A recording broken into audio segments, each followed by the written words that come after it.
Tonight, fresh details emerge about the consortium Ghana contracted to execute its failed SkyTrain project, which cost the taxpayer $2 million. We tell you why the NDC minority in parliament is describing the project as organized crime. And which normal decision maker pays out $2 million for a feasibility study before you determine whether the project is bankable? These things only happen when it's an organized crime, when people are careless, clueless, and reckless about public expenditure. We have the latest.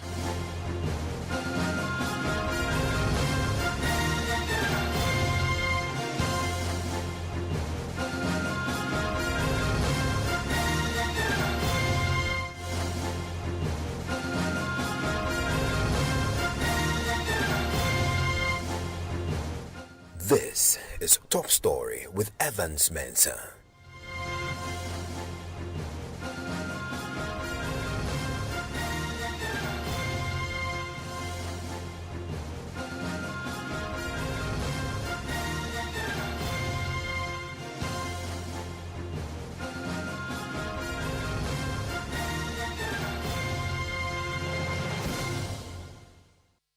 And Top Story is always brought to you by Vodafone. Now, there is more controversy tonight about Ghana's plans to build a SkyTrain that has already cost the taxpayer $2 million. Now, Joy News is learning that the special purpose vehicle set up in Mauritius for the purpose of executing the project has gone dormant since Ghana paid $2 million to it. Today, the NDC minority in parliament, in a scathing critique, labels a failed endeavor as an organized crime aimed at looting from the state's coffers. We'll hear from the Minority Chief Whip and Ranking Member on the Roads and Transport Committee, Governs Kwame Agboja, pretty shortly. But I've just been joined in the studio by my colleague Papania Shalia, so we dig a bit more into what we're learning as far as the vehicles set up to execute this project is concerned. And Papa, let's track back to 2019. And let's go to South Africa, where this whole project was first conceived and agreements signed. And if you look at the timelines, it was a pretty happy day for the president and, of course, the railways minister then, Joe Gatti. And the deal was signed at a forum. And this is an important forum the president attended. This is the 2019 Africa Investment Forum. And it was described then as a historic signing of a high-speed railway construction concession agreement for Ghana. What was the president's own assertions at the time this was signed? So you'd have the president say that, well, it's a great day for Ghana. This was in Johannesburg, I must say that. And he says, I was here last year and I'm back this year to make sure the project moves forward. This proves how important the Africa Investment Forum is. The signing of this agreement is on track to improve the lives of our citizens. And certainly if you judge from that, that's a very elated precedent here. So he goes on to talk about this particular project. He says, this is what Africa wants, finalized agreements. Yeah. And so that was the president then. And at that time, he says this was on track. In fact, they had also had some support from the Africa Development Bank. So at that time, they had clear plans of financing this because of the Africa Development Bank's own involvement. So how much was it going to cost? So, Evans, the system will transport more than, those are some details, but we know that $2.6 billion was involved at some point, and this is for a high-capacity public transport system that will be completely automated and cost-efficient. And they also estimated that was going to move around 280,000 passengers, create some 5,000 jobs somewhere in there. The expectations were very high indeed.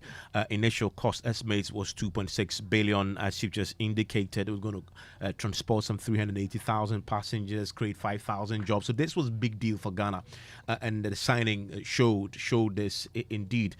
Joe Gatti was also there himself. He was the railways minister at the time, and he was also at the signing. And he was stressed that he was cautioned that there was some work still ahead for them to do before this can become reality. Yes, so Joe Gatti, you have Joe Gatti saying that, well, we have worked hard together to get to this stage of the project. We have more work to be done to be able to tell the world between now and next year. And judging by what it was 2019, this should be judging by 2020, that they should have finished that the project's financing is complete and that its operational phase has begun. And this is Jogate actually in there. Okay, and we also at that event, a host of other government appointees. The Ghana Investment Promotion Center CEO was also there, Yofi Grant himself.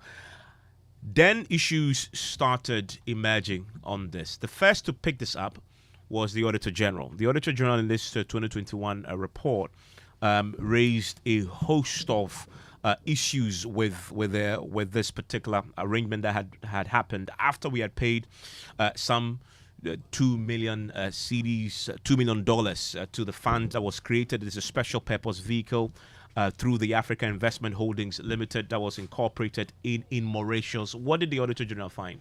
So you go to page 193 and you have saying that what the Africa Investment Holdings Limited incorporated a special purpose vehicle SPV on the 11th of December 2018 in the Republic of Mauritius for purposes of establishing Ghana SkyTrain Limited to develop the Accra SkyTrain project through a concession on design, build, finance, and operate arrangement. The fund paid $2 million on 25th February 2019 to Africa Investment Holdings Limited as full consideration for 10 ordinary shares at $1 per share in AI SkyTrain Consortium Holdings. Now, thus, the premium paid for each share was $199,999. The SPV has reported a net liability for the year 31 December 2020. And this is from the Auditor General's report. There were preconditions that they had to meet, including licensing. Yeah. So, Evans, on that particular one, the Auditor General report says that AI SkyTrain Consortium Holdings is yet to obtain the license for aeromobile technology required for the SkyTrain project. Now, feasibility studies which will better inform the project economics and required approvals from the Cabinet of Ghana and the Parliament of Ghana were still ongoing at the time this report was released. And also, the Auditor General at the time was urging some form of recovery of some of the amounts that have been put in already. Yeah, and clearly he says that would have been difficult. Now, investment in the SPV, he says, could not be recovered if the Accra SkyTrain project is unable to secure the licensing and executive and parliamentary approvals. And then he urged management to continue to monitor the feasibility and the recoverability of the investment in the SPV and make the necessary provisions based on the outcome of those studies. What was management's response to this? So at the time, Evans, management... They noted the recommendations. I mean, they received the recommendation. They told the Auditor General, yes, we've heard the recommendation, so we're going to do something about it. But as we've heard from the minority today, we'll hear from them shortly at this press conference. They insist, and they on the Parliament's Transport Committee, nothing has come out on the back of the findings of the Auditor General from management of the vehicle that was designed to execute this. We've been doing our own checking, trying to establish really this AI SkyTrain Consortium Holdings that was set up in Mauritius. What has become of it? If you do a bit of a digital tracking, it's difficult to locate them and to find what is happening with the work that they set out to do. But we found on a website, which is not theirs, by the way, some sort of detail about what they had claimed to do beyond Ghana. What was it? Yeah, so Evans, if you look at SkyTrain in general, the small information that we managed to find only stated its headquarters, the sort of organization, what they described as a service providers.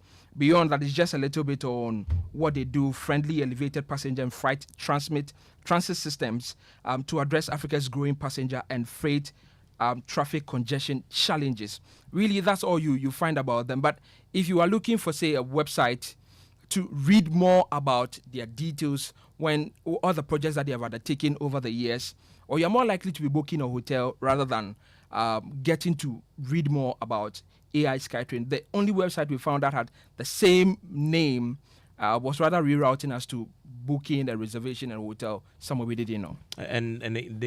But this other website that is not theirs but captures what they want to do also talks a bit about what they believe to be their unique selling proposition, comprising world-class project development, engineering, technology, and construction expertise. And they work closely with African governments, the private sector, and the global finance and investment community committed to environmental and high impact infrastructure investments. As we've seen, Ghana's has materialized here. Today, the minority held a press conference and they have a series of complaints. What is it? Yeah, so Evans, first of all, they were looking at the Auditor General's report, and right from there, they're also raising questions that since this deal was signed, you have the president there, you have the minister in charge at the time there, you have all the relevant bodies there to sign this project. Nothing has happened to that project since it started. So where is it? If for nothing, then the shares that we have paid into this company should be returned to the country. And before the company actually even starts to do feasibility study, someone in government have decided to pay $2 million to this entity. If government was not the one funding the SkyTrain, what was the $2 million meant for? But the important question is this. When you have a situation where the minister then says in 2023 now that he always believed that before the project takes off, there should be a cabinet approval, there should be a parliamentary approval, PPA approval. Since none of these things were approved, in fact, the Auditor General report suggested that the company did not even have the necessary license to operate the system they wanted to operate. So the question is, what was the reason for government to act in a way to give out $2 million? Who actually took the decision to pay this entity in Mauritius? And which normal decision maker pays out $2 million for a feasibility study before, as they put it, the project will determine whether the project is bankable? These things only happen when it's an organized crime, when people are careless, clueless, and reckless about public expenditure because they don't care. I think the minimum the Auditor General should be asking for is a refund of the $2 million. In fact, I've made this call in the past that this is not an ambiguous situation. As of the time the $2 million was paid, there was no valid contract between Ghana and any entity. That SPV is a foreign entity as we speak. There's no evidence that any, feasibility study have been done, given to government and approved. So what was the $2 million for? The minimum. That $2 million can pay some of the school feeding contractors, some of the suppliers to buffer stock.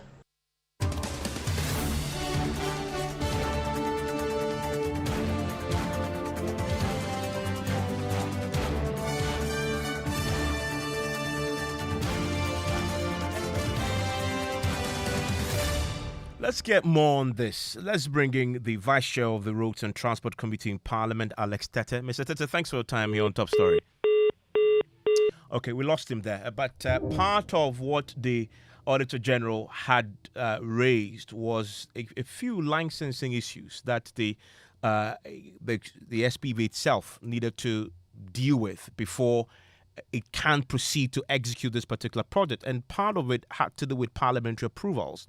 And it talks about the investment in the SPV itself will be very difficult to recover if the SkyTrain project is unable to secure licensing and the executive and parliamentary approvals. The question is, did that happen subsequent to the agreement that was signed in South Africa on the back of that international forum where the president was there and signed this? Now, the then Railways Minister, Joe Gatti, had been speaking about this actually in the past because questions have been asked of him on this, on other networks. And he was of the view that the failure of the project is not because government did not have the funds, but the SPV failed to raise the needed funds to execute. And remember that from the Auditor General's own account, Ghana had already paid its share of this of $2 million, which was our contribution to it. But he alleges that the Accra SkyTrain project, the managers of that project that had been set up to execute this, had failed to raise the funds, despite, as we've just indicated to you, the assurances that had come in from the ADB and others. I want to go back to Parliament now and bring in the Vice Chair of the Transport Committee in Parliament, Mr. Alex Tete. Mr. Tete, thanks for your time here on Top Story. Thank you very much for the opportunity. You had your colleagues on the other side on the committee. What Actually, I have not heard them. I wasn't around. I just arrived in the, Accra. this SkyTrain project has been a long running issue. $2 million was spent. The Auditor General picked up on it. As far as you are concerned, what briefings have your committee received on the status of that particular project? First of all, let me thank you for the opportunity. And for once, let me actually say that I support the call of minority for the SCADAs to refund the money to the state. I was not a committee member from 2017 to 2020. I was made a vice chairman from 2021. And even though we have a briefing that the project is going to start, since then, I have not gotten any information from the appropriate quarters. So once the Auditor General has actually revealed this particular situation that they should refund the money, I think that the state authority or the ministry should make sure that the appropriate quarters refund the money to the states. The Auditor General made the findings in 2021. Surprised that we are in 2023 and we've not had an update on that yet. From all indications, this money is still with the AI SkyTrain consortium, to which we pay the money to. Yeah, like I'm saying, I was not a committee member. You know, the Auditor's General report was from 2019 to 2020. And I joined the committee on 2021 as a vice chairman. We actually have a briefing from the ministry. But since then, like I was saying, there is no briefing again. And if the Auditor General has actually said that the government should actually retrieve the money from the SCADAs, I believe that we should be a law abandoned. And Auditor General is one of the institutions created by our constitution. So I support the call from the minority that they should refund the money to the state. I mean, you're a committee with powers to bring the officials in to explain to you why, although you back the retrieval of the money, it hasn't happened since. It's been almost 2 years since this was done. Are we going to see the committee biting here, getting the officials in to explain why this money still remains with the consortium when they have once the news has come up and the minority has raised it in the public domain, I believe that my chairman for the committee would do justice and actually invite the appropriate ministry for us to actually handle it. And I believe once we invite them, we will actually brief the public what actually happened in the committee meeting. The minority raised the point that it's not enough to just retrieve the money. They actually raised the possibility of organized crime here, and that this could amount to causing financial loss because we've put in money, $2 million over a period that we could have used for other things. You agree that this should go beyond just retrieval of the money? Yes, I believe that.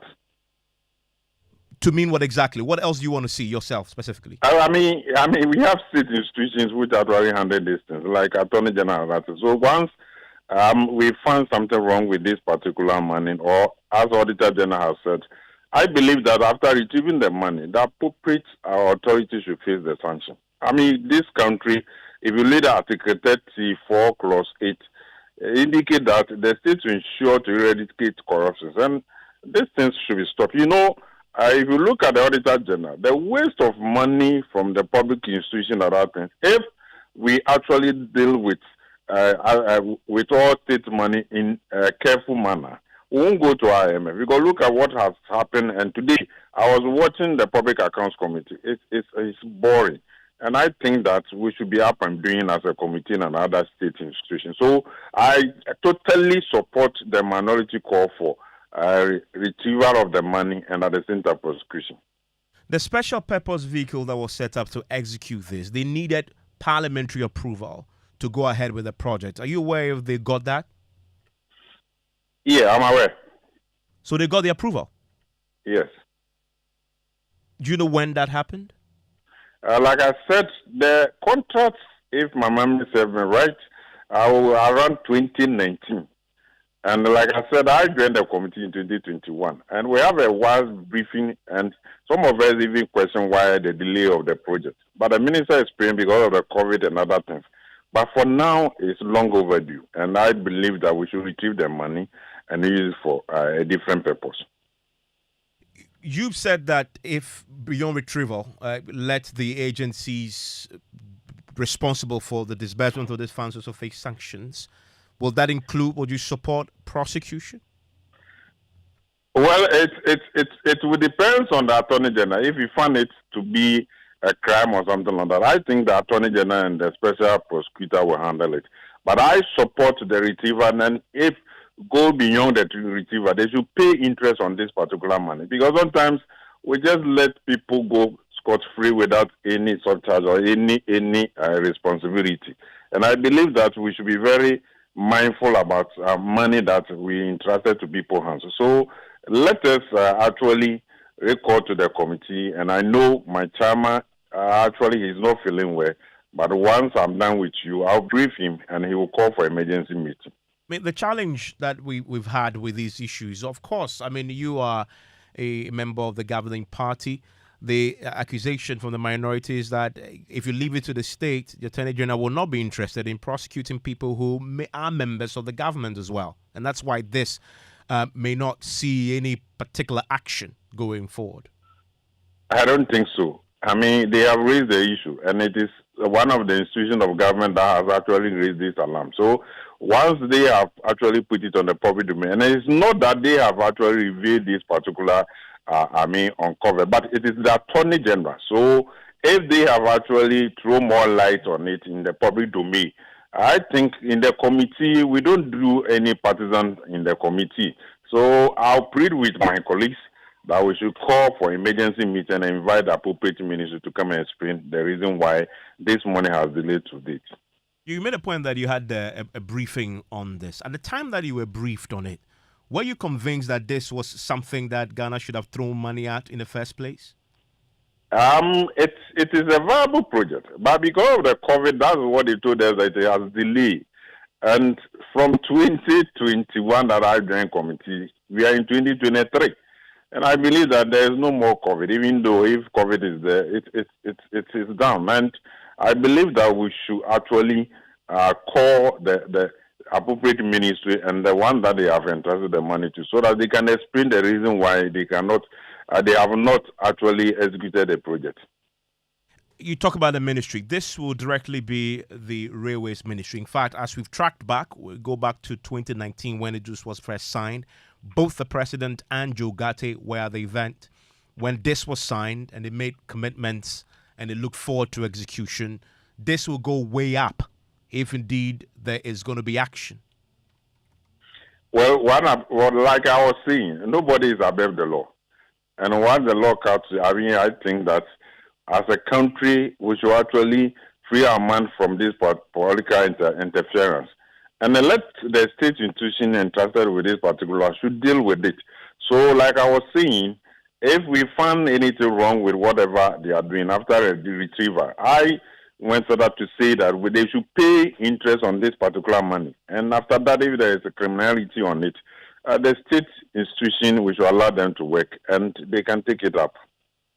Thank you very much, Alex Tete. He's a vice chair on the Transport Committee in Parliament, backing further sanctions. Just not retrieve the money, let it come with interest. And if you find any wrong, sanction, prosecute, choose what you will. But if you look at the Auditor General's report, when the Auditor General raised the questions and asked the agencies in charge, particularly the Special Purpose Vehicle, to take steps to first look into the feasibility and also examine the recoverability of the investments made in there, it notes that the management actually accepted that this is something that should happen.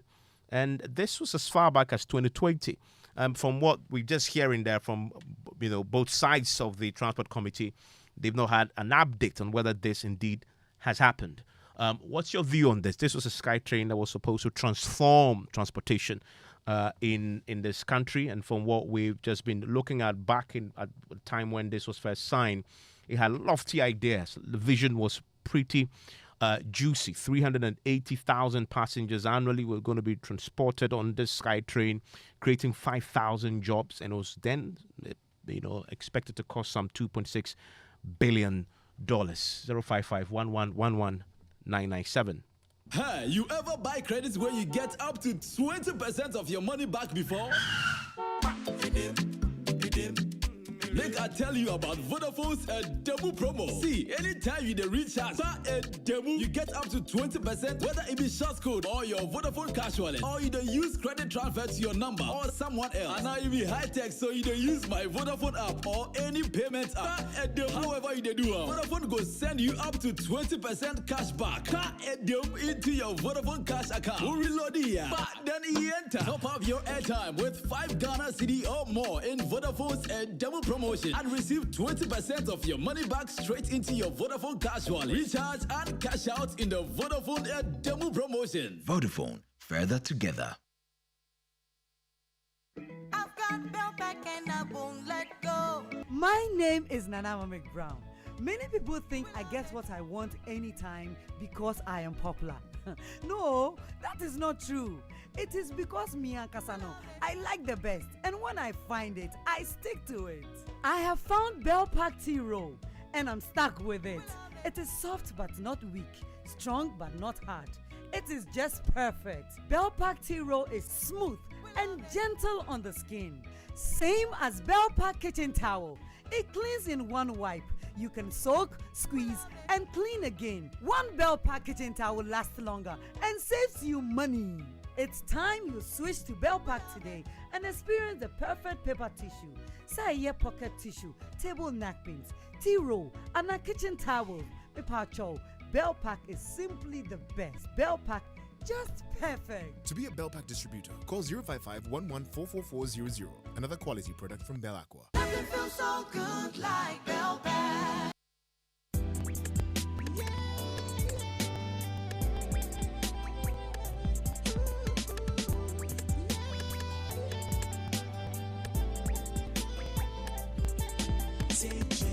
J is the joy that I give you every day. Oh, it's for on. Cause every time I hear the joy in there. Why is for yeah. Cause every time I hear joy, I say every time I hear the joy, I don't wanna turn off my radio. Every time I hear the joy, I don't want. Every time I hear the joy, I don't wanna turn off. Every time I hear the joy, I don't wanna turn off. Hello, this is Morris, and I say keep on listening to George 99.7 FM.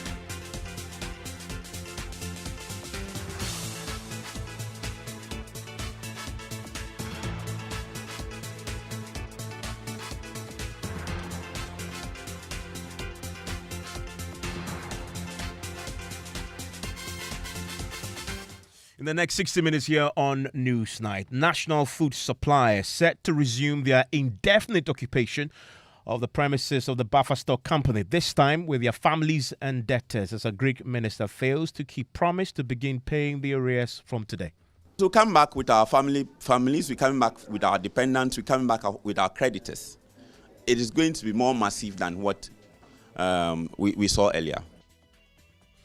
Also tonight, Lands Ministry fights back following minority allegations the Ministry, Police Service and the Ghana Armed Forces contract the services of land guards to retrieve and protect state lands. The Chief Director revealed shockingly, that the ministry has resorted to engaging a land guard. It is not only the ministry that contracts the services of this land guard, but also the Ghana Armed Forces and the police.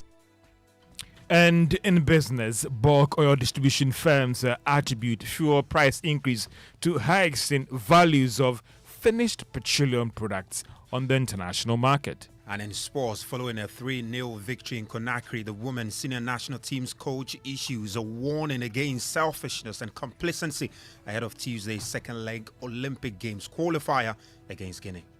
And later, earth dams constructed under the One Village, One Dam project in Bongo, Kasna, Nankana West and Talensi districts, all in the Upper East region, dry up at least by January because the dams cannot hold enough water. So it was just like somebody got a consultancy job and wanted to do something different. And that something different ended up not being the best for us. And then later was Ghana's first president, Dr. Kwame Nkrumah, a dictator. We have contrasting views from two of Nkrumah's children, Samia and Sekou.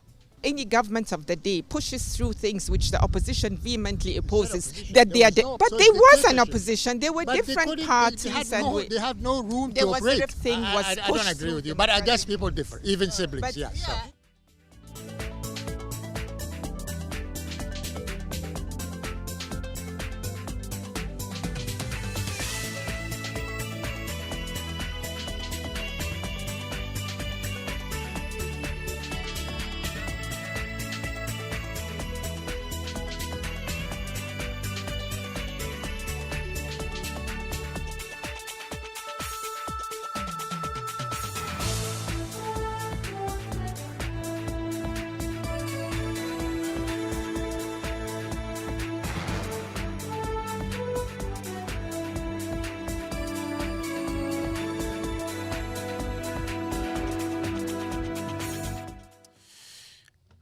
And I'm looking forward to hearing from you, 055-1111-997. That's the WhatsApp line. Now, the National Food Suppliers Association and their members have today served notice they will resume their indefinite occupation of the premises of the Buffer Stock Company on Thursday with their families and debtors if their monies are not paid. The group suspended an earlier action after the Education Ministry disclosed to leadership of the suppliers that it had made a total of 400 million cedis to the Buffer Stock Company as part of the arrears clearing measure as of January 2023.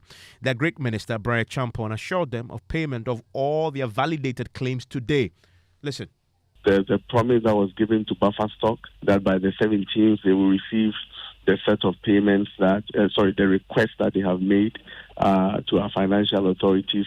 That request has been met, and from the 17th they will pay them. If they have waited just about another 30 days, they will see that they would have received their money without an invitation to pick it.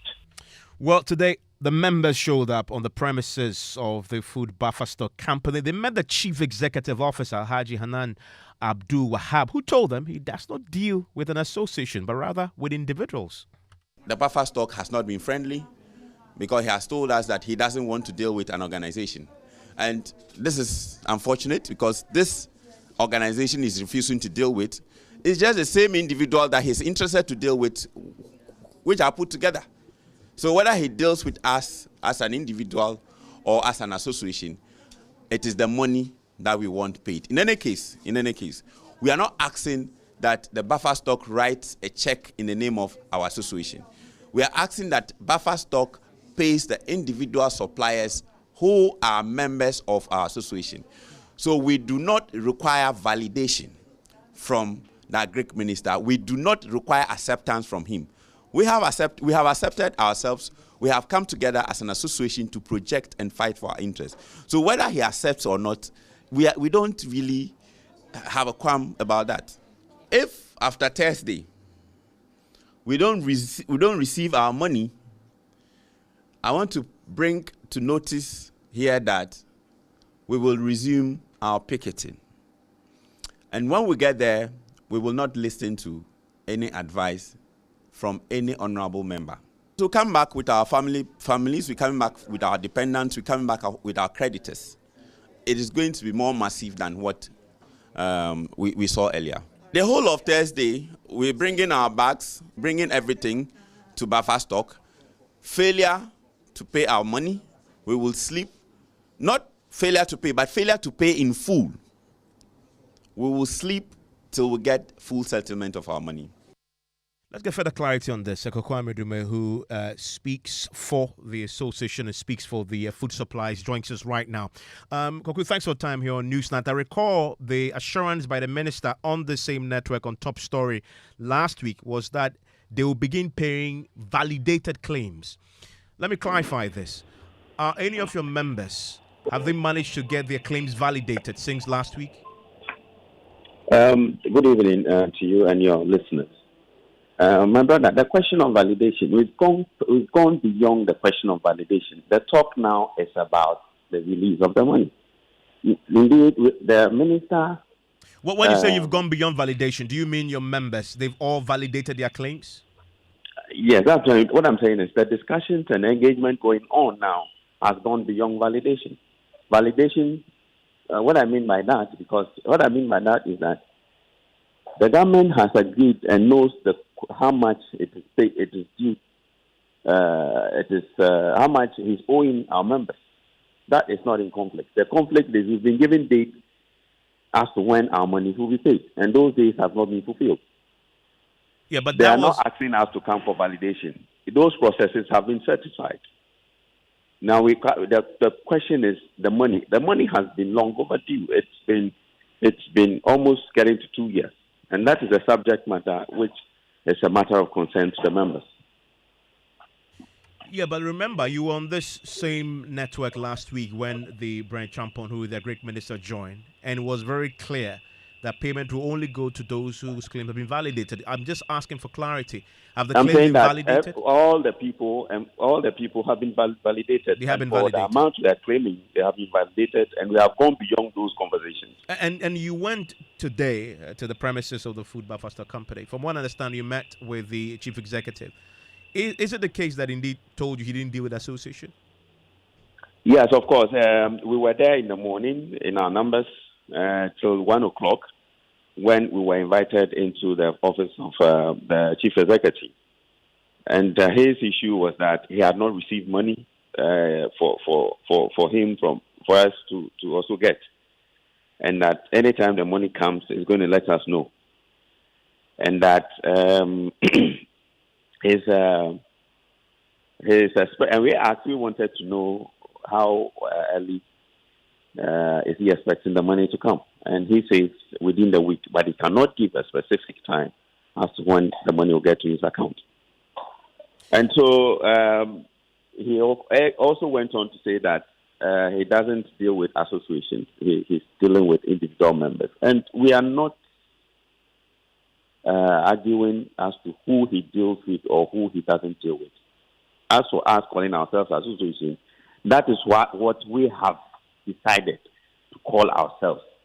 We have identified ourselves that government individually owes us, and we have come together to form an association to demand for our money.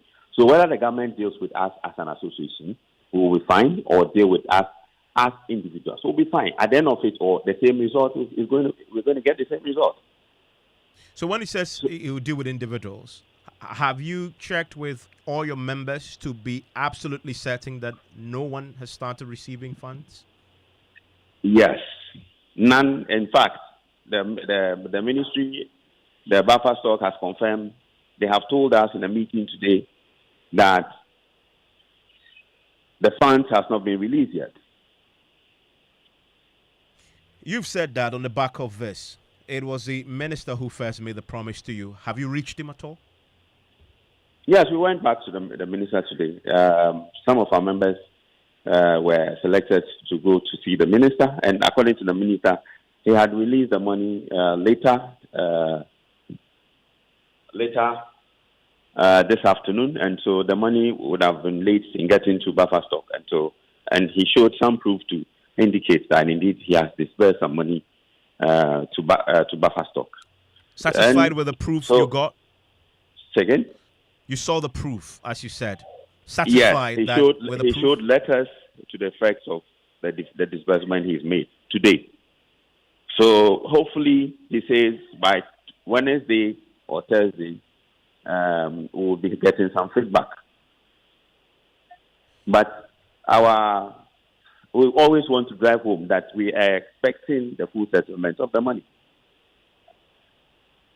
And yet you say on Thursday you're returning to occupy the premises of the Bafasta company, this time with your families and also with your debtors, although you've seen proof that payments have been made today? Yes, yes, we've seen proofs and we've seen we've had assurances, but we cannot have too much confidence in those assurances. You see, if you've not received the money yet, you don't have that confidence, because we were told, and it was certain and reaffirmed on Monday by Honorable MP Prina Champon, that today is going to be payment day, and so some came in white. There's this one woman from Bronga-Harford region. She came in white. They mean with so much hope and confidence that she's going to settle her debtors today. That woman just gone back to sleep in a hotel, and she's going to be in that hotel for 3 days, and it is going to be at her cost. All those who came from Boga, all those who came from Wa are going to sleep in hotels today, and it's going to be the cost of the people. And you see, this thing could have been avoided by simple communication to our secretary, who was invited earlier and promised of today. Our very secretary to the association, which they are not willing to work with us, he was the very person who was invited, and text messages were exchanged, and he was given a date, and he brought us today to the venue. The same association with the secretary went today, and he was denied that recognition. So we've been going through the stress. We've been going through the stress. No communication was given to us. We had to assemble all these people at the cost of the association. And now, the shock of it, we're told we have to sleep till Wednesday. We have to wait till Wednesday. We're going to wait. We have been through all. 2 days away, we can endure. Koko Amedume, thank you very much. And we checked with the Agric Ministry. They say they won't comment on this for now, as you just had confirmed there by the spokesperson for the food suppliers. They've been shown evidence of payments made today, and so they wait till Wednesday. Let's see what happens. So listen to News 90 on Joy 99.7 FM. Tonight, the Lands and Natural Resources Ministry is fighting back in the face of allegations that it has engaged the services of land guards to retrieve and protect state lands. It was a major revelation allegedly made by the Chief Director of the Lands Ministry, who is said to have told a parliamentary committee that the state indeed had engaged the services of the land guards. And this is according to MP for Tamale North, Hassan Suhini, who told journalists at a press conference today what he believes to be the situation. We will hear from the Lands Ministry pretty shortly in the statement that has been issued. The Hassan Suhini makes the point that in return, these notorious land guards are paid with parcels of land. He claims that the deputy ranking member on the Lands and Forestry Committee, who he of course doubles as, describes the arrangement as illegal and contrary to the Land Act and the Vigilantism and Related Offences Act. In a swift response, though, we've heard from the Lands Ministry, who clarifies that this is a properly engaged private contractor that had been engaged by the state to engage in dealing with people who are encroaching on state lands. Kweku joins me in the studio with details. Parliamentary correspondent Kweku, what is the nature of the allegations that we've had so far? But we're hearing today from the Lands Minister as well. Did Hassan Suhini provide any evidence to back these claims? Well, so Hassan Suhini says if the chief director of the ministry says that he hasn't done this, then they will have evidence to back it. But the initial allegation they make is that the Lands Ministry has engaged the services of a notorious and popular land guard in Accra to protect state lands. When in our engagements with the Ministry of Lands and Natural Resources, the chief director revealed shockingly, that the ministry has resorted to engaging a land guard to retrieve and protect government lands. And mind you, these are lands that are held on behalf of the people of Ghana, vested in the president to protect it. And I'm sure that the framers of the Constitution are aware that the president is the commander-in-chief of the Ghana Armed Forces and is seized with the capacity to ensure that these lands are protected for our, communal use. And that is why the lands are vested in the president. And the Ministry of Lands and Natural Resources is the ministry tasked with the responsibility of overseeing these lands. So for the ministry to tell us the lack of capacity of the state to protect these lands that are, put in trust, but to resort to, the services of people whose activities have been outlawed for the protection of these land came to us as a surprise. We have therefore demanded from the ministry the terms and conditions of that unholy relationship between the ministry and this land guard or his institution. Because clearly, we cannot pass laws that we do not intend to keep. And again, when we pass laws to sanitize any area or development in our country, we do not expect the state to be the first to break those laws. But he also alleges that this goes beyond, allegedly, the Lands and Natural Resources Ministry. The other state agencies were also engaged in the services of private contractors. Yes, indeed. Alassane Suhini says, according to this chief director, that the police and the military are also engaging the set services of this land guard. The other shocking part of this revelation was that, according to the chief director, it is not only the ministry that contracts the services of this land guard, but also the Ghana Armed Forces and the police depend on the services of this land guard to protect lands that are under their care. And so if the Ghana Armed Forces and the police cannot protect their own lands and have to resort to the use of land guards, what is the faith of the common Ghanaian who wants to acquire land and is faced with the challenge of land guards? And what was again scandalous was the revelation by the chief director that this person that is engaged actually has a setup that the state cannot compete with. A setup that the state cannot compete with. According to the chief director, he has his own media that ensures that whatever he does, rightly or wrongly, is not exposed for public scrutiny. He has his own members of the judiciary, and so he gets away with whatever law he may have broken in the process of retrieving and protecting land. He has his own security that he deploys on these lands when he retrieves them. And at the end of the day, he comes to sit down with the ministry and he informs the ministry of the cost that he has incurred. And Kweku, so today we're now hearing from the Lands Ministry. In fact, in the last few minutes, I've seen a statement from the Ghana Armed Forces as well. But let's start with the Lands Ministry. Right. What is your response to this? So this Lands Ministry statement is actually signed by the same chief director that Suhini references. It says that the ministry would like to set the record straight that government, and for that matter, the Ministry of Lands and Natural Resources, does not contract the services of land guards in its operations. However, the ministry, through its agency, Lands Commission, legally engaged the services of INOC Holding Limited, a registered limited liability company, to assist in reclaiming encroached government lands. This engagement has been in effect since 2012. That means this engagement predates this NPP government. But they're also very categorical that the government, and by extension the Ministry of Lands and Natural Resources, employs legal processes to reclaim all encroached state lands, just for the avoidance of doubt. In the last few minutes, we've also seen a statement from the Ghana Armed Forces. Right. What is it that the Ghana Armed Forces They say that it is unimaginable that the Ghana Armed Forces cannot protect its own lands, but rather indulge in illegality by relying on the services of land guards, a prescribed activity.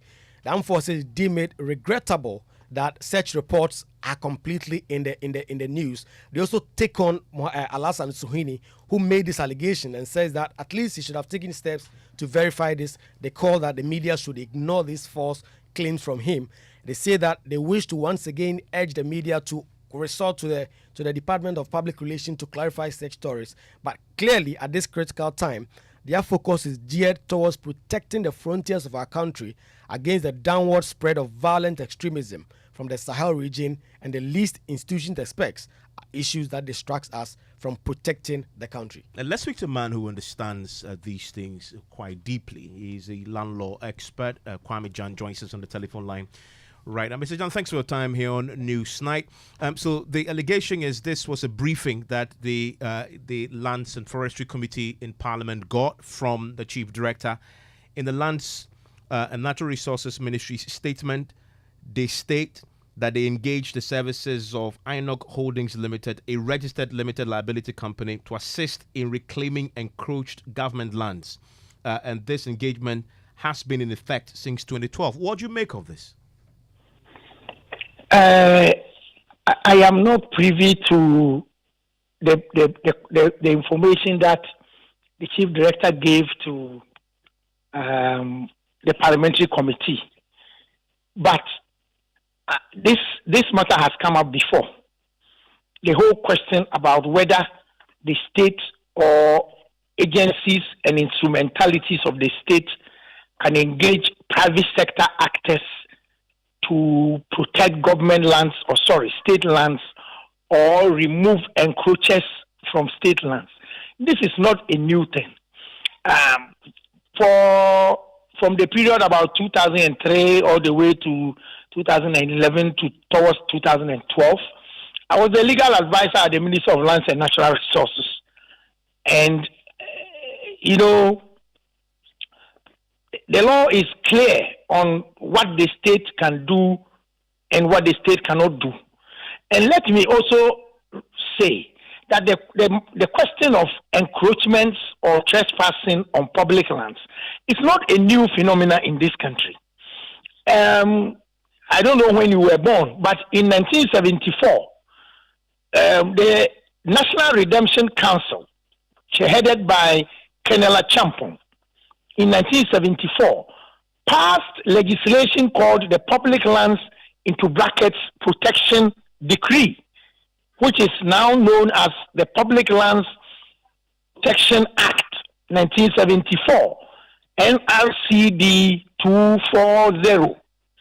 This piece of legislation, in its section 3, is very clear that where there are trespassers on public land, the authorities, which includes the Lands Ministry, the Lands Commission, and state entities that are vested with custodianship of lands. For example, State Housing Corporation, which is now State Housing Company, TDC, and so on.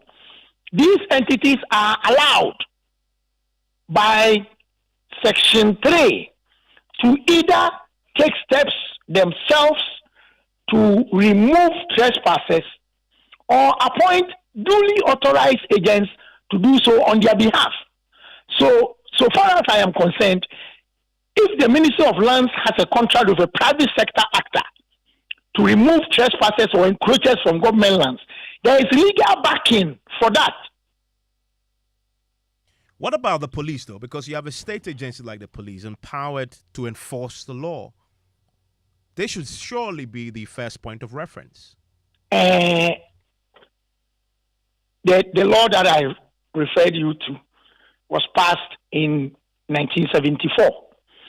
And when we were working on the Land Act, we put virtually all the existing law on the table for those that have to be modified, and those that have to be repealed, But it looks like when this piece of legislation came up, the consensus was that it should remain in the statute books. So the law is in the statute books. If we think that we are not comfortable with the law, we take steps as a country to deal with it. But as we are speaking, that's the law. And it is on the statute books. With your expertise, is it time to review that law? So we have to go back to the principles that are set out in our Constitution in Article 106 relating to what is the mischief in the existing law. If there is mischief in the existing law, let's identify the mischief and take steps to make provisions to revise the existing law to address the mischief. The law is not taking away the authority to deal, to for example, involve the police. The law is simply saying the authority or a duly authorized agent of the authority. So, I mean, we have to look at where is the mischief. the law is not precluding the use of the police or other security agencies. The private sector actor could be an alternative. So if we think that we want to abolish all possibilities of private sector actors joining in this effort, then we have to do so. The public interest question it arises because you have a private sector actor who the state agency will have to pay to protect their state land or deal with encroachers. Yet you also have a police. You won't spend a penny on that. Because they are already existing to do who exactly says you won't spend a penny on the police? Will you? When we were in the Ministry of Lands, if you needed the soldiers and the police to come in, you think they will just come? Do they have a budget for coming to do that kind of exercise? You mean the ministry will need to pay the police? You can't just walk to the military or the police and say, we are going to a government site at Ajenkotoku, so let's go, and they just would move. But that surely can be right, that a ministry is paying the police to enforce the law? No, but you know all the resource constraints of the country. I mean, you are like, hey, anyway, have you worked in the public service before? No, I haven't. Exactly. I mean, if you have worked in the public service before, you understand these things. You understand these things. Yeah, but I'm pretty sure you would concede that the fact that it happens doesn't make it the right thing to do. That you are paying the police and the there are many things that happen in this country. All of us know they are not right. And the reason we all virtually accept is that we have to accept. Now, there are so many things going on in this country. All of us, if we need that change we have been talking about, then we have to go back to the drawing board and fix so many of these things. And I've been saying on your programs and elsewhere, I mean, we have come to a stage in the country where talk alone can't achieve anything. Lawyer Kwame John, thank you very much. Thank you very much for your thoughts on this. What do you make of this issue? 055-1111-997. Still ahead, dams constructed under the One Village, One Dam project in the Bongo, Kasna, Nankana West and Tallington districts, all in the Upper East region, dry up at least by January because the dams cannot hold enough water. Somebody got a consultancy job and wanted to do something different. And that something different ended up not being the best for us. And is it taking you years to secure an ECG meter for your house or shop? The power distributor says availability of money, cash, is difficult to come by. It's making it extremely hard for you to acquire and make them available to you. MD, what is preventing you from buying more meters? Money. We lack. So why don't you allow the private people to buy it? So that will be PURC. Honorable Chair. Details of that plus more after business. Hello, George. Hi, Evans. And coming up in business, Ghana is set to finalize format for restructuring external debt under the G20 common frame members. And also we hear from the bulk distribution firms who are attributing the adjustment in fuel prices to hikes in the values of finished petroleum products on the international market. The business news on Newsnight is brought to you by MTN Business. Welcome to the new world of business. Alliance Life and Ghana Pay. So the projections from the first quarter show a higher total gross profit for the fiscal year. Nana, who's not land you? He did a port right there. Here are your items. Thank you for coming. Yes, 2 for 10 cedi, me no 10 cedi, 2 for 10 cedi. However you do business, wherever you do business, MTN Business has a solution for you. Join us on 14th July at the Kumasi Mall and 28th July at the Rollins Park in Accra Central. To learn how to do more and stay ahead of the pack, visit mtn.com.gh/business or call or WhatsApp 0244 308111 for enquiries. It's time to scale up this July with MTN. MTN. Son, we are so proud of you for setting up this hospital. I really love those hospital beds and waiting chairs. By the way, did you import them? No, Dad, I didn't. I actually got them from Kindle Books and Stationery right here in Ghana. Wow. We also bought our office supplies, safes, executive desks, and chairs from Kingdom, and they gave us expert advice on how to set up our office. Guys, that makes 3 of us. I also got our sofa and bedroom sets, plus our dining hall furniture for our new home from Kingdom. Wow, Mom, that makes 4 of us. I usually get my stationery items from Kingdom, and my teacher also mentioned that our classroom furniture was provided by Kingdom. So there you have it. Whenever you're thinking about setting up an office or acquiring furniture for your home, etc., Kingdom Books and Stationery should be your first point of call. With over 40 years experience in the industry, we stock and supply a wide variety of globally sourced office and home furniture, stationery and equipment. Visit our head office, Osu Akwaje, or our office near the Osu Stadium. We're also in Tema Community 1, opposite Olam SHF, Kumasi KNUST campus, UCC Cape Coast, and now at the Marina Mall, Airport City. Or call us 0302 764101, 764209, or 762792. Visit our website www.kingdomgh.com. Do you know Flamingo Paint has superior properties than any other paint brand on the market? Listen, when you take 1 bucket of Flamingo Paint, it's equal to several buckets of any paint brand on the market. So, Flamingo has superior hiding properties, superior coverage, it means it covers, and superior durability. Flamingo Paint, superior hiding. Flamingo Paint, superior coverage. Flamingo Paint, superior durability. Flamingo Paint, simply superior. Luxurious affordable living is your right, and no one understands it better than BOT Properties. BOT Properties specializes in modern residential buildings and commercial office spaces. Our properties include the Equator, a 12-story made up of over 100 apartments near Accra Mall. Other Equator courts, we offer you the deluxe living experience with our top-of-the-range homes, high-quality homes built with style and precision to suit your lifestyle. The Equator Court is a gated community with 2-story, 4-bedroom detached houses at Ogbojo, East Legon, near American House. Our office complexes include Zion House, Shiashi, East Legon, Zion House, Sofa Line Interchange, Kumasi. Our offices and apartments are for both rental and outright purchases at affordable prices and with flexible payment terms. Kindly contact us on 0257 960 919 or visit botproperties.com. BOT Properties, the new meaning of affordable luxury.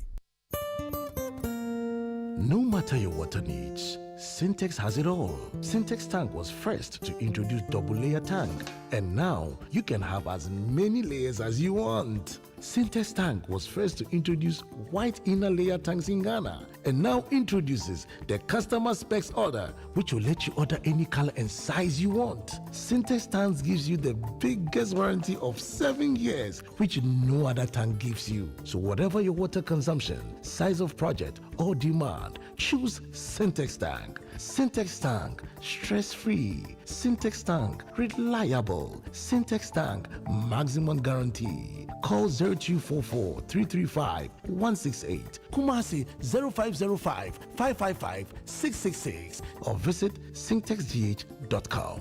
Syntex tank, a year strong, a year tough.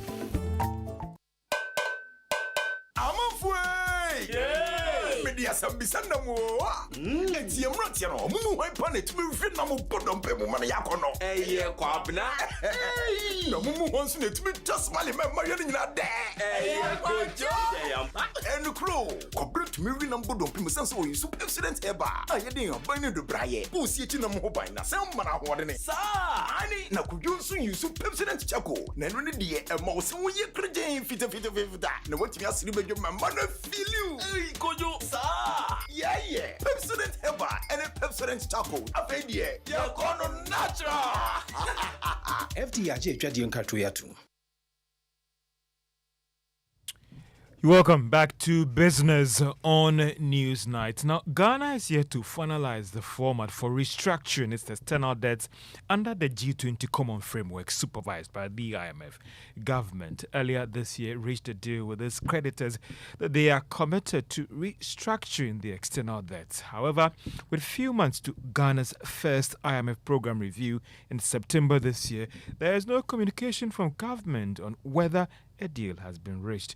Director of Communications of the IMF, Julia Kozak, has been speaking at a press briefing in Washington, D.C., USA, and has been given an update on these negotiations. The program has three key objectives: restoring macroeconomic stability, ensuring debt sustainability, and laying the foundations for higher and more inclusive growth. The program includes wide-ranging reforms to build resilience while protecting the most vulnerable. In terms of the next steps on debt restructuring, they are for the Official Creditor Committee to agree with the authorities on specific modalities of debt relief, and for the authorities to continue to engage with their external private creditors for relief on their external debt. In the meantime, the government is finalizing the restructuring of its domestic debt. The formal first review mission will take place in the fall. Director of Communications at the IMF, Julia Kozak, speaking at a press briefing in Washington, D.C., USA, giving us an update on the next step for Ghana's negotiations with the external creditors. The bulk oil distribution firms have attributed the increase in fuel prices at the pumps to hikes in prices of finished petroleum products on the international market. It's coming after some of the oil marketing firms link the increment to external factors, despite the fact that the Ghana cedi has been fairly stable since last month. There is more in this report. The bulk oil distribution firms have told Joy Business that they were forced to increase the price at which they sell products to the oil marketing firms because the price on the international market had also gone up. This was influenced by price of finished petroleum products between June 27 to July 11, 2023. They also argued that during the period under review, price of crude oil also went up marginally due to cut in price of crude oil production by oil exporting giants like Saudi Arabia. The bulk oil maintained that based on this development, it was difficult not to have increased fuel prices locally. Checks by Joy Business showed that prices have been up by 10 to 15 pesos per litre based on the quote by the top three oil marketing firms in the country. That is Goel, Shell, and Total Energies. But looking at the current challenges facing the economy, one is not sure how this could impact on the transport fares going forward, as well as the general price levels of goods and services. And that is a Business Desk report. Meanwhile, some industry experts have argued that government can still do something to deal with these hikes in prices of petroleum products. The executive secretary of the Chamber of Petroleum Consumers, Duncan Amo, had earlier maintained that government could consider removing some taxes on petroleum products. Let's still stay in the sector because some industry watchers have described the significant increase in the daily crude production at the Jubilee field for this year as good for the sector and the economy. Tullow Oil today announced that daily production has exceeded 100,000 barrels for this year after the Jubilee Southeast project came on board. The production has hit an all-time low over the years due to some technical challenges and unfavorable policy measures by government. Benjamin Boache is the executive director at the Africa Center for Energy Policy and is one of those industry experts that we have been engaging. Particularly in this hard economic time where government revenues are constrained and we're looking for additional sources of revenue, that could be a game changer for the economic situation that we're in. So to that extent, it's good news. But again, these are early days. We'll have to also look at what has gone into bringing up extra 30,000 barrels of oil. We thought about $4 billion have already been spent to carefully look at what that means for cash flow for Ghana. If they have to offset that kind of investment, then how much are we looking for year-on-year basis? Those are dynamics that we'll have to look into in the coming days. Benjamin Boache is the executive director at the Africa Center for Energy Policy and one of those experts that we've been picking their thoughts on development on the Jubilee field. A banking and finance lecturer at the University of Ghana Business School, Dr. Benjamin Amwa, is asking dollar bonds and cocoa bill holders to tread cautiously over proposals to exchange their papers for new bonds. government last week launched what some are describing as the second round of the debt exchange program to restructure almost 18 billion Ghana cedis worth of bonds. But Dr. Amwa says a lot more investors are still worried looking at how the first exchange program was carried out. It is up to the individuals to take a decision as to whether they may want to exchange them for the new ones or hold on to get what they were promised.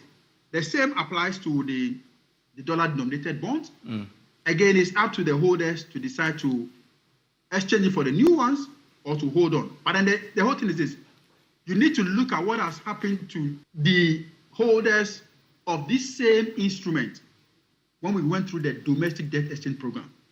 And then use that as a lesson to advise yourself as to whether you want to hold on or you want to take advantage of the offer that the government is bringing. Banking and finance lecturer at the University of Ghana Business School, Dr. Benjamin Amwa. Let's turn our attention to the stock market. And if you had invested on the general market, returns now stands at a little over 17%. However, if you restricted your investment in financial stocks, it's gone down by 17%. And that's all for business on Newsnight. Back to you, Evans. And George, thank you very much. And George, I'm pretty sure you're looking forward to PM Express later. Definitely, tonight. Evans. We are talking about the sweeping amendments that Parliament is making to its standing orders. There are a few things that even for you, you'll be interested in. The budget committee. Exactly.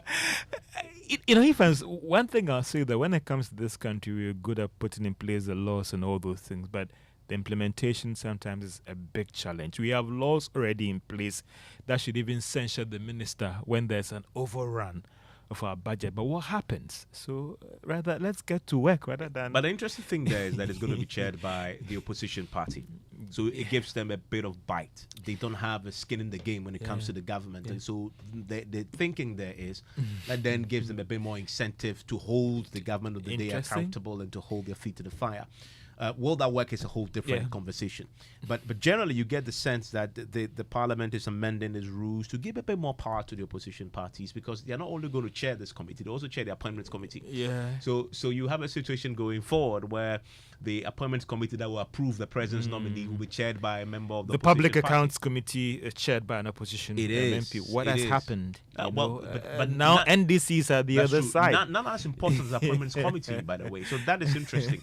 But then also, Parliament is giving itself a bit more powers to also scrutinize the independent institutions and bodies like the EC that raises concerns. For example, people have raised the concern that this may interfere in the independence of the Electoral Commission. Parliament says no way. So we're going to be interrogating that a bit even one quick question I want you to ask is that, some have also argued that true independence of Parliament will happen when that portion of the Constitution is reviewed so that the President is not empowered to appoint majority, or if I'm right, it's ministers from Parliament. But some also say that they need that fusion as well. So true independence is that don't allow any MP to be a minister and let's see what happens. That's a whole different conversation. But my guest will join me later tonight. The sweeping changes to Parliament standing orders, the constitutional tests. You want to join us as we dissect all the proposed changes. Dr. John Osai Kwapon is a political scientist and CDD fellow. Will join us. Dr. Rashid Druban, executive director at the Africa Center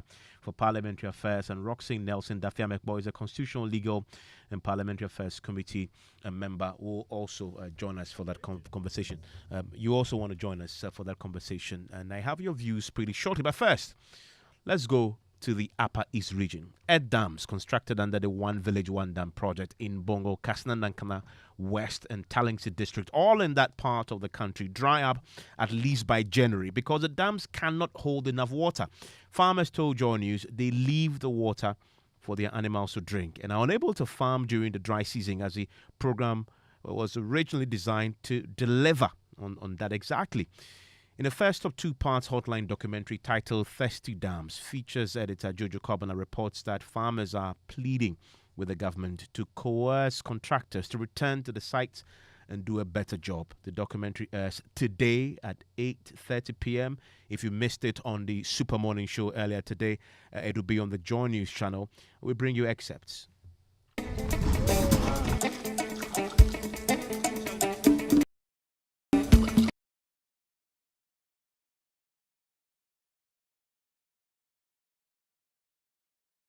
It's like blood.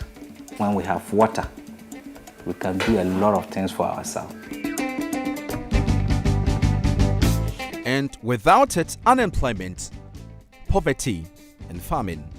To escape, many young people traveled down south for supposed greener pastures. The NPP government provided a solution: one village, one dam. The then candidate and then the running mates visited a chief in one of these villages and met the women digging the ground with their bare hands for water. So when they saw that, they said, well, when we come to power, we will provide you with water that can be better than what you are using your bare hands to construct. And that is how come the promise of one village, one dam. I'm saying every village, one dam. One village, one dam. The policy appealed to the people in the northern regions. The government came here and told us that they will be giving us dam. And our people assured them that if they give them dam, they also let them laugh. And really, you can ask our assemblyman and even ask the MPP people what this community did for them. They voted massively for them. It was a political promise that won the hearts and minds of the people. The dams should make it possible for farmers to farm all year round and break the cycle of waiting for the rains before cultivation.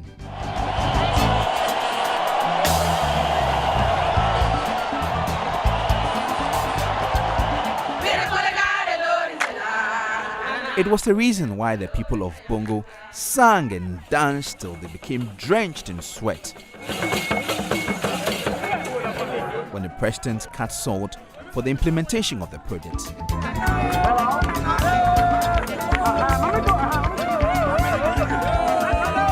We have begun the One Village, One Dam initiative, and you here in Bongo can see for yourself that we have begun the initiative.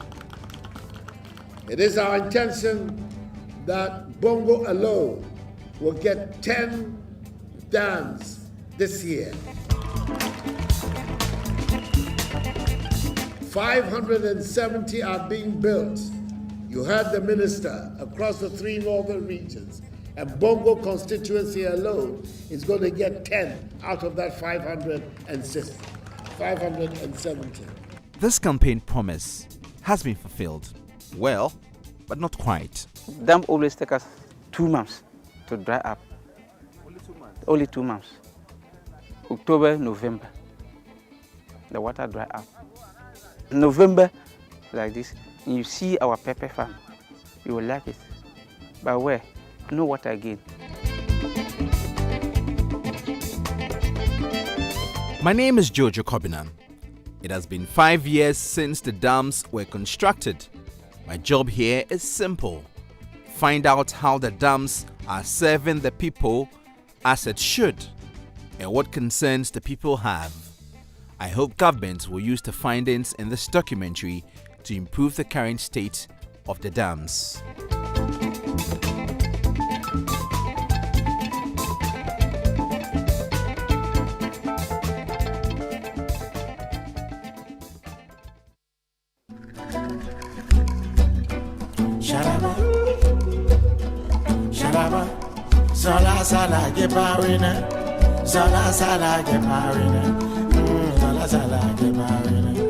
Now, let's backtrack to Katsina Nankana West District in the Upper East region in the town of Kajalo in 2019.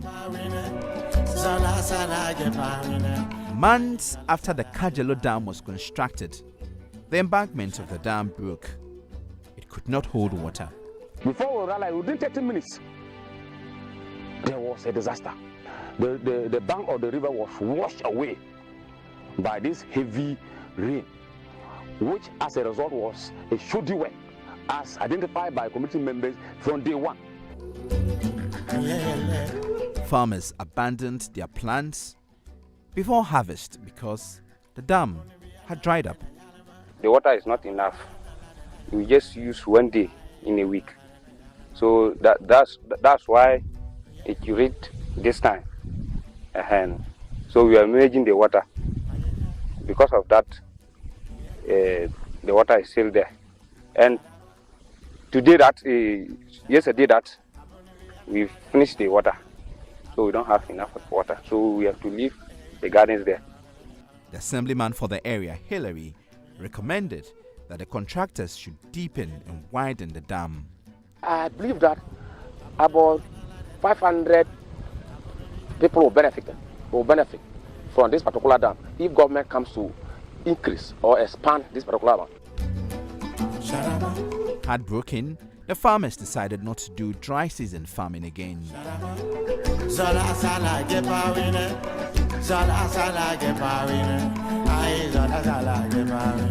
It is 2023 and residents of Kajalo are still wearing long faces.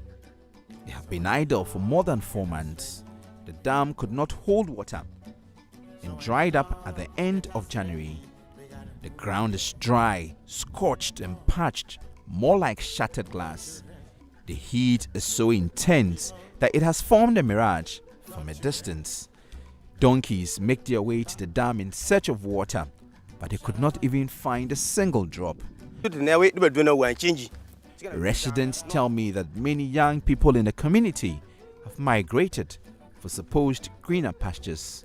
The fact of the matter is that as long as the water doesn't last, the people who don't want to stay, others travel and go to other places to find a daily break due to the water. That's just the fact. Some go to the bush, and then other go for other cut firewoods, other to other places found for people so that they will get something to eat. If the government had compelled the contractor to fix the concerns of the people in 2019, this current situation may have been avoided. By God's grace and with the will of the people of this country, NPP is coming back to rule this country, then we'll do the rest and more. So we cannot say we'll do maybe 1,000, 10,000, but we are doing 560 for a start, and it's up to 2020. I believe by early next year, all these dams will be completed. And I know by the time they will complete with the whole features of the earth dam, everybody will come to realize that it's something that needed to be done. So I am satisfied for now, even though it's not completed. But I know at the end of it, everything will be completed fully as expected. The only problem here was that Kavin officials visited the Upper East region when the dams had just collected water and not during the dry season. Dry season is the best time for governments to properly assess the effectiveness of the dam. Purpose of the dam is for the irrigation, and irrigation mostly is done in the dry season where water is mostly needed, and we don't get water at that time. So for us, we feel a little bit disappointed when it comes to the one village, one dam.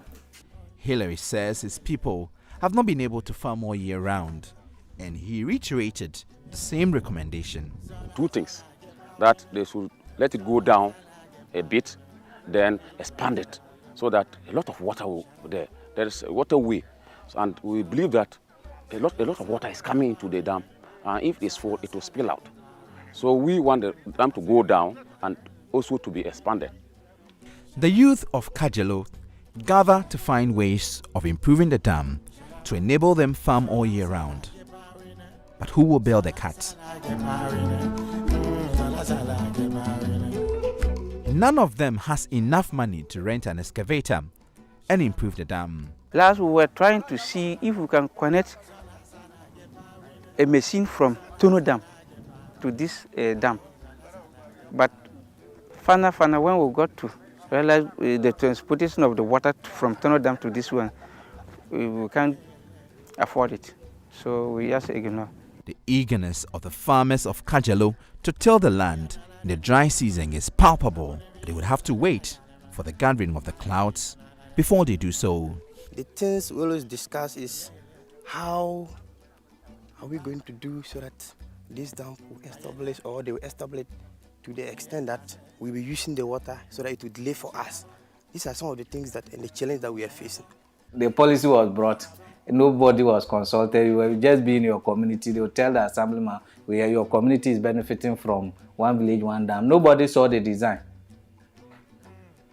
And I don't want to think that those who did the design didn't know that there were other better designs of dams around. Because if you go to the Irrigation Development Authority, there are several designs, and that one was not part of it.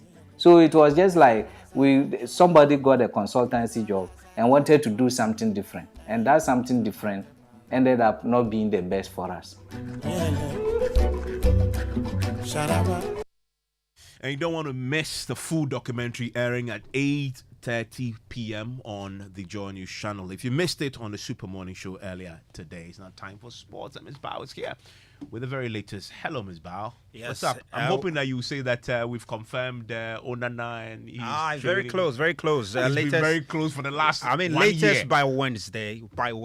Manchester United should confirm Andre Onana as the new player. Of course, Arsenal have confirmed Declan Rice, and so that's the next biggest transfer we are definitely looking forward to. £105 million they paid for Declan Rice. But it's about the Black Queens, and they are set to take on Guinea in the second leg of the first round of qualifiers for the 2024 Olympic Games. Remember, in the first leg, they won by 3-0, and they've started training session ahead of the game tomorrow at the Krasport Stadium, where the head coach, Nora Huptel, has been cautioning against complacency and selfishness on the side of the players to ensure that they get the job done completely.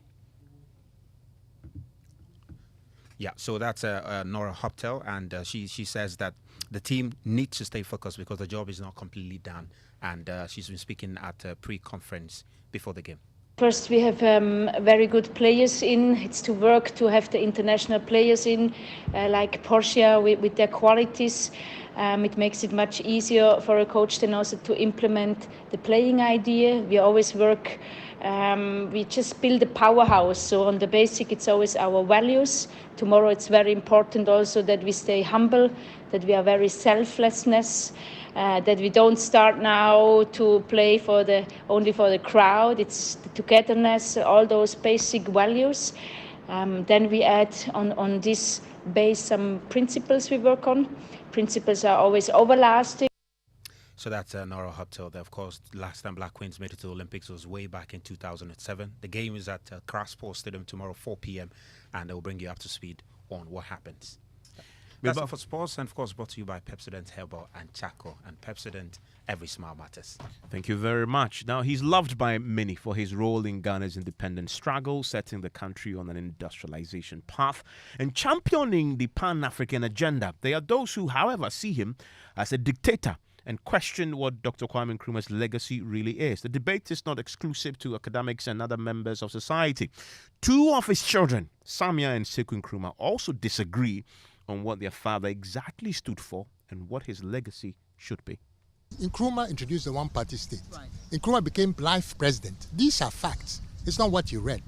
And I'm saying that is dictatorial, but I'm saying it's because of his ideas of that socialist path for our development, not only for Ghana, but Africa. Okay, so he chose it because for him it was a path to development. Yes, he was a Marxist intellectual, and he chose the socialist path. We can't redefine Nkrumah as that's what I'm saying, but so it was dictatorial. But it doesn't mean that it's wrong, because that was his philosophy, and people have their philosophy. As today we have a multi-party system, that's the Western, inherited from the Western system. Nkrumah was against that. He didn't believe. He developed a point where he realized socialism is the path. So what I'm saying, for us to understand his greatness, that's why everything was pushed through Parliament not today. Western democracy. No, that's but even kind of democracy. Every legislation, everything he promoted was done through Parliament. Right. This is a man who won with his party, so you 3 disagree elections. with the word dictatorial? Strongly, because it's the manner in which he introduced most of his policies.